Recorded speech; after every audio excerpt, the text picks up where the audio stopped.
ప్రపంచ వ్యాప్తంగా పర్యావరణ కాలుష్యాన్ని తగ్గించే క్రమంలో రవాణా రంగం ఇప్పుడు ఒక సరికొత్త మలుపు తిరుగుతోంది. రోడ్లపై ఎలక్ట్రిక్ కార్లు, బస్సులు రావటం చూసాం. కానీ ఇప్పుడు సముద్రాల మీద కూడా ఎలక్ట్రిక్ నౌకల హవా మొదలైంది. డీజిల్ ఇంజిన్స్ నుండి వచ్చే నల్లటి పొగకు కాలం చెల్లుతోంది. బ్యాటరీస్ తో నడిచే ఫెర్రీలు, హైబ్రిడ్ ప్రొపల్షన్ వ్యవస్థలు ఇప్పుడు కేవలం ఊహలు మాత్రమే కాదు, నిజంగానే సముద్రంపై అలల మీద ప్రయాణిస్తున్నాయి. నార్వే, డెన్మార్క్, స్వీడన్ వంటి దేశాలు ఇప్పటికే తమ తీర ప్రాంతాల్లో ఎలక్ట్రిక్ ఫెర్రీలను నడుపుతున్నాయి. కెనడా, అమెరికా, న్యూజిలాండ్ వంటి దేశాల్లో కూడా ఇలాంటి ప్రయోగాలు ముమ్మరంగా సాగుతున్నాయి. అయితే ఇక్కడే ఒక పెద్ద చిక్కు వచ్చి పడింది. నౌకలు అధునాతన సాంకేతికతతో సిద్ధంగా ఉన్నాయి, కానీ వాటికి ఆశ్రయం ఇచ్చే పోర్టులు మాత్రం ఇంకా పాతకాలపు ఆలోచనల్లోనే ఉండిపోయాయి. నౌకలు మారాయి, కానీ వాటికి అనుకూలంగా ఉండాల్సిన పోర్టుల రూపురేఖలు మాత్రం మారలేదు. ప్రస్తుతానికి మనకున్న ఓడరేవులన్నీ డీజిల్ నౌకల అవసరాలకు తగ్గట్టుగా నిర్మించారు. అత్యాధునిక ఎలక్ట్రిక్ నౌకలకు కావలసిన విద్యుత్ సామర్థ్యం, వాటికి సరిపోయే బెర్తలు ఇప్పుడున్న పోర్టుల్లో లేవు. ఓడరేవుల దగ్గర ఉన్న ఎలక్ట్రికల్ గ్రిడ్లు ఈ భారీ నౌకలను చార్జ్ చేసేంతటి సామర్థ్యాన్ని కలిగి లేవు. ఇవి వినడానికి చిన్న సమస్యలా అనిపించినా దీని పరిష్కారం మాత్రం చాలా ఖర్చుతో కూడుకున్న పని. కేవలం కొన్ని వైర్లు మారిస్తే సరిపోయే పని కాదు ఇది. విద్యుత్ సరఫరాలో వచ్చే మార్పులను తట్టుకోవడానికి కొత్త ట్రాన్స్మిషన్ లైన్లు, భారీ సబ్స్టేషన్లు నిర్మించాల్సి ఉంటుంది.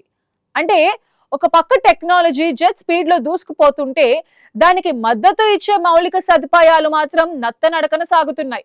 ఇప్పుడు విద్యుత్ నౌకలు ముందు వచ్చాయి, కానీ వాటిని నడిపించే శక్తి కేంద్రాలు మాత్రం వెనుకబడిపోయాయి. ఈ వ్యత్యాసం రాబోయే రోజుల్లో సముద్ర రవాణా రంగాన్ని పెద్ద సంక్షోభంలోకి నెట్టేలా కనిపిస్తోంది.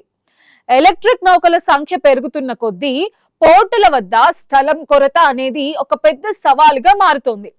చాలా ఓడరేవులు నగరాలకు దగ్గరగా లేదా పర్యావరణ పరంగా రక్షణ ఉన్న తీర ప్రాంతాల్లో ఉన్నాయి. వీటిని విస్తరించడం అంటే ఆకాశానికి నిచ్చెన వేయడమే.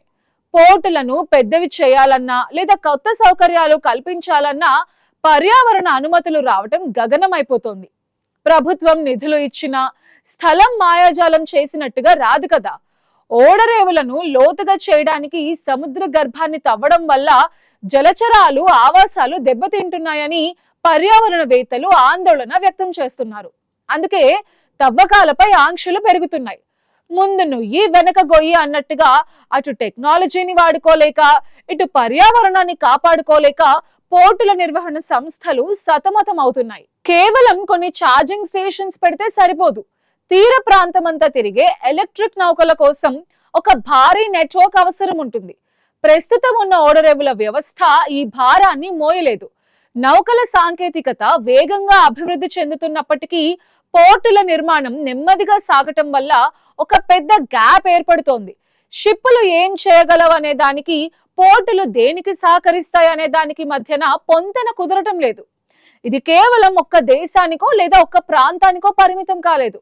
ప్రపంచవ్యాప్తంగా ఉన్న అన్ని ప్రధాన ఓడరేవులు ఇప్పుడు ఇదే సిచ్యువేషన్ ని ఫేస్ చేస్తున్నాయి. డీజిల్ నౌకల కాలంలో ఉన్న నిబంధనలు, పద్ధతులు ఇప్పుడు ఎలక్ట్రిక్ యుగంలో అస్సలు పనికిరావు. ఈ మార్పును త్వరగా గుర్తించి అడుగులు వేయకపోతే పర్యావరణాన్ని కాపాడాలన్న మన లక్ష్యం నీటి మీద రాతలాగే మిగిలిపోయే ప్రమాదం ఉంది. సాంకేతికతను అందిపుచ్చుకోవడంలో మనం చూపిస్తున్న ఉత్సాహం ఆ టెక్నాలజీని నిలబెట్టే మౌలిక సదుపాయాల కల్పనలో కూడా చూపించాలి. అప్పుడే నిజమైన మార్పు సాధ్యమవుతుంది. ఓడరేవులను విస్తరించటం కష్టంగా మారిన నేపథ్యంలో ఇప్పుడు ఇంజనీర్స్ మరియు ప్లానర్స్ ఒక కొత్త దారిని వెతుకుతున్నారు. తీరానికి దూరంగా సముద్రం మధ్యలోనే నౌకల కోసం ఛార్జింగ్ పాయింట్స్ ఏర్పాటు చేస్తే ఎలా ఉంటుందనే ఆలోచన ఇప్పుడు ఊపందుకుంటోంది. వీటినే ఫ్లోటింగ్ పోర్ట్స్ ఎక్స్టెన్షన్స్ లేదా ఆఫ్ షోర్ ఛార్జింగ్ నోడ్స్ అని పిలుస్తున్నారు. అంటే గడ్డ మీద స్థలం లేనప్పుడే నీటి మీదనే సౌకర్యాలు కల్పించడం అన్నమాట. అదును చూసి అడుగు వేయాలి అన్నట్టుగా బ్లూ వెక్టర్ ఓషన్ అలయన్స్ వంటి సంస్థలు ఈ కొత్త విధానంపై పరిశోధనలు చేస్తున్నాయి. ఈ విధానం వల్ల తీర ప్రాంతాలపై ఒత్తిడి తగ్గుతుంది. అంతేకాదు, ఎలక్ట్రిక్ నౌకల వాడకం మరింత వేగంగా పెరుగుతుంది. సముద్రం మధ్యలో తీవ్రంగా ఉండే గాలులు, అలల శక్తి, సూర్యరశ్మి, హైడ్రోజన్ వ్యవస్థల ద్వారా విద్యుత్ని ఉత్పత్తి చేసి అక్కడే నిల్వ చేస్తారు. నౌకలు రద్దీగా ఉండే ఓడరేవుల లోపలికి రాకముందే సముద్రం మధ్యలోనే తమ బ్యాటరీస్ ని ఛార్జ్ చేసుకోవచ్చు. దీనివల్ల పోర్టుల దగ్గర ట్రాఫిక్ తగ్గడమే కాకుండా నగరాల్లో ఉన్న విద్యుత్ గ్రిడ్లపై అదనపు భారం పడదు. ఇది సముద్ర రవాణా రంగంలో ఒక విప్లవాత్మకమైన మార్పు. పోర్ట్ అంటే కేవలం భూమికి ఆనుకుని ఉండే నిర్మాణం మాత్రమే కాదు, అది సముద్ర జలాల్లోకి విస్తరించే ఒక వ్యవస్థగా మారబోతోంది. స్థలం దొరకని చోట సముద్రాన్ని ఒక వేదికగా మార్చుకోవటం ఇప్పుడున్న పరిస్థితుల్లో అత్యవసరం. తీర ప్రాంతాల్లో స్థల కొరతను అధిగమించడానికి ఈ స్వయం ప్రతిపత్తి కలిగిన హబ్స్ ఎంతగానో దోహదపడతాయి. భవిష్యత్తులో ఓడరేవులు అంటే కేవలం సరుకు రవాణా కేంద్రాలే కాదు, అవి విద్యుత్ ఉత్పత్తి పంపిణీ కేంద్రాలుగా కూడా అవతరిస్తాయి. పర్యావరణ హితమైన రవాణాకి ఇవే పునాదులు వేస్తాయి. అయితే ఈ కొత్త వ్యవస్థల నిర్మాణం కూడా సవాలుతో కూడుకున్నదే. వీటికి కావలసిన నిధులు, అంతర్జాతీయ నియమ నిబంధనలు కూడా మారుతున్న కాలానికి అనుగుణంగా ఉండాలి. నౌకల నుండి వచ్చే కర్బన ఉద్గారాలను తగ్గించాలంటే కేవలం నౌకలను మారిస్తే సరిపోదు, మొత్తం వ్యవస్థనే ప్రక్షాళన చేయాలి. సముద్ర రంగంలో కాలుష్యాన్ని తగ్గించే తొలి దశలో మనం కేవలం నౌకలపై మాత్రమే దృష్టి పెట్టాం. కానీ ఇప్పుడు రెండో దశలో ఆ నౌకలకు మద్దతు ఇచ్చే మౌలిక సదుపాయాలపై దృష్టి పెట్టాల్సిన సమయం వచ్చింది. ఎలక్ట్రిక్ నౌకలు ఇప్పటికే సేవల్లోకి వచ్చేశాయి. ఇప్పుడు వాటిని నిలబెట్టే శక్తి కేంద్రాలను నిర్మించడమే అసలైన లక్ష్యం. దీపం ఉండగానే ఇల్లు చెక్కబెట్టుకోవాలి అన్నట్టుగా కాలుష్యం విపరీతంగా పెరిగిపోకముందే ఈ మార్పును సాధించాలి. సాంకేతికత ఎంత వేగంగా దూసుకుపోతున్నా దానికి తగినట్టుగా పోర్టులు సిద్ధంగా లేకపోతే అది నిష్ప్రయోజనమే అవుతుంది. రాబోయే 10 ఏళ్లలో సముద్ర ప్రయాణాలు పూర్తిగా మారిపోనున్నాయి. శబ్దం లేని పొగరాని నౌకలు సముద్రాల మీద విహరించబోతున్నాయి. అయితే ఈ స్వప్నం నిజం కావాలంటే ప్రభుత్వాలు, ప్రైవేట్ సంస్థలు మరియు శాస్త్రవేత్తలు కలిసి పనిచేయాలి.